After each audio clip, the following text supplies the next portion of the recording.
Hi ಎಲ್ಲರಿಗೂ. ನಾವು ಯಾವ ಹೋಟೆಲಿಗೂ ಹೋದರೂ ಇಷ್ಟು ರುಚಿಯಾದಂಥ ಪಾಯಸ ಮಾತ್ರ ಸಿಗೋದಿಲ್ಲ. ಅದೇ ಸಾಂಪ್ರದಾಯಿಕ ಶೈಲಿಯಲ್ಲಿ ಹಲಸಿನ ಹಣ್ಣಿನ ಪಾಯಸ ಮಾಡಿ ತೋರಿಸ್ತಾ ಇದ್ದೀನಿ. ಮೊದಲಿಗೆ 1/4 ಕಪ್ ಸಾಬುದಾನವನ್ನು ಒಂದು ಬೌಲಲ್ಲಿ ಹಾಕಿ 2 ಬಾರಿ ನೀರಲ್ಲಿ ಚೆನ್ನಾಗಿ ತೊಳೆದು ನಂತರ ನೀರಾಕಿ ಮುಚ್ಚಳ ಮುಚ್ಚಿ ಒಂದು ಅರ್ಧ ಗಂಟೆ ಸಾಬುದಾನವನ್ನು ನೆನೆಯುವುದಕ್ಕೆ ಬಿಡ್ತೀನಿ. ದೊಡ್ಡದು ಸಣ್ಣದು ಯಾವ ಸಾಬುದಾನವನ್ನು ಬೇಕಾದರೂ ತೆಗೆದುಕೊಳ್ಳಬಹುದು.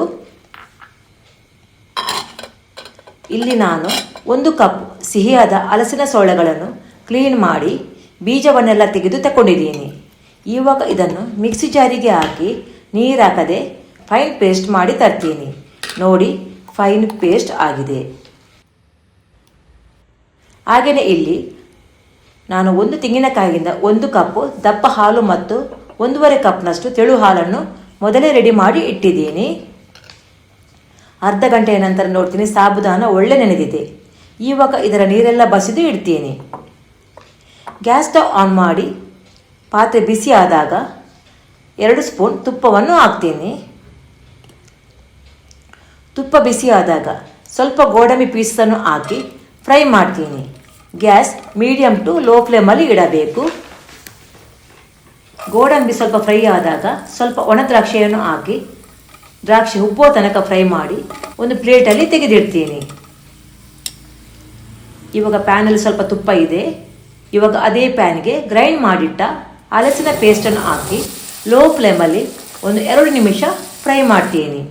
ಕೆಲವರು ಹಲಸಿನ ಪೀಸಸ್ ಹಾಕಿ ಸಹ ಮಾಡ್ತಾರೆ, ಆದರೆ ಈ ರೀತಿ ಮಾಡಿದರೆ ಪಾಯಸ ತುಂಬ ಟೇಸ್ಟಿಯಾಗಿರುತ್ತೆ. ನಂತರ ಇದಕ್ಕೆ 2ನೇ ತೆಳು ಹಾಲನ್ನು ಹಾಕಿ ಒಮ್ಮೆ ಒಳ್ಳೆ ಮಿಕ್ಸ್ ಮಾಡ್ತೀನಿ.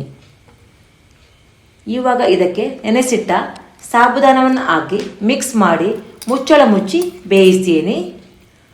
ನಡುವೆಗೆ ಮಿಕ್ಸ್ ಮಾಡ್ತಾ ಇರಬೇಕು, ಇಲ್ಲಾಂದರೆ ತಳತಾಗುವ ಚಾನ್ಸ್ ಇರುತ್ತೆ.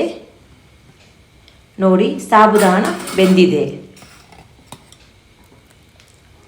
ಇವಾಗ ಅರ್ಧ ಕಪ್ ಬೆಲ್ಲವನ್ನು ಪುಡಿ ಮಾಡಿ ಹಾಕ್ತೀನಿ. ಹಲಸಿನ ಸ್ವೀಟ್ ಮೇಲೆ ಬೆಲ್ಲ ಹಾಕಿದರೆ ಆಯಿತು. ಸ್ವಲ್ಪ ಟೇಸ್ಟಿಗೆ ಚಿಟಿಕೆಯಷ್ಟು ಉಪ್ಪನ್ನು ಹಾಕಿ ಒಳ್ಳೆ ಮಾಡಿ ಮಿಕ್ಸ್ ಮಾಡ್ತೀನಿ. ನೋಡಿ, ಬೆಲ್ಲ ಕರಗಿದೆ. ಇವಾಗ ಮೊದಲಿನ ಅಂದರೆ ಫಸ್ಟ್ ತೆಂಗಿನ ಹಾಲನ್ನು ಹಾಕಿ ಮಿಕ್ಸ್ ಮಾಡ್ತೀನಿ. ನಂತರ ಮುಚ್ಚಳ ಮುಚ್ಚಿ ಒಂದು ಕುದಿ ಬರಿಸ್ತೀನಿ. ನೋಡಿ, ಕುದಿ ಬರ್ತಾ ಉಂಟು. ಇವಾಗ ಅರ್ಧ ಟೀ ಸ್ಪೂನ್ ಏಲಕ್ಕಿ ಪುಡಿಯನ್ನು ಹಾಕಿ ಮಿಕ್ಸ್ ಮಾಡ್ತೀನಿ.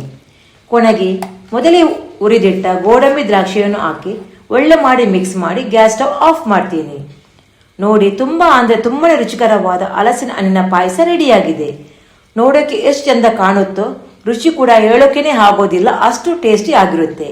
ನೀವು ಒಮ್ಮೆಯಾದರೂ ಈ ರೀತಿ ಹಲಸಿನ ಹಣ್ಣಿನ ಪಾಯಸ ಮಾಡಿ ನೋಡಿ, ಎಲ್ಲರಿಗೂ ತುಂಬಾ ಇಷ್ಟವಾಗುತ್ತೆ.